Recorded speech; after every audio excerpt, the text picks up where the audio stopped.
अच्छा, आज तुमने जो सबसे अजीब वाकया देखा वो बयान करो। आज मैंने चंद आदमियों को घोड़ा बनाते देखा। लकड़ी का घोड़ा? जी नहीं, असली घोड़ा, जीता जागता घोड़ा। लेकिन जब मैंने देखा वो तकरीबन उसे मुकम्मल कर चुके थे और उसके खुरों में भी मीखे ठोक रहे थे। साबित करो कि कलम तलवार से बेहतर है। जनाब, तलवार से चक पर दस्तखत नहीं किए जा सकते। ऑस्ट्रेलिया कहाँ है? जुग्राफिया के 50वीं सफ़े पर। जुग्राफिया में नहीं, वैसे कहाँ है? कुर्रे अर्ज पर। तरबूज के फवायद बयान करो। तरबूज एक ऐसा फल है जिसे खा भी सकते हैं, पी भी सकते हैं और इससे हाथ मुंह भी धो सकते हैं। और नारियल? जी, नारियल पर टिकट लगाकर और पता लिखकर बतौर पार्सल के भेज सकते हैं।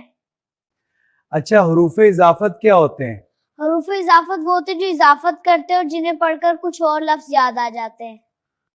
मसलन गड़ी साज यूं मालूम होता है जैसे जमाना साज हो, पालतू फालतू मालूम होता है। मुजरिद मुजरिब और तबला नवाज बंदा नवाज मालूम होता है। बस बस, नन्हे गिनती गिनकर दिखाओ।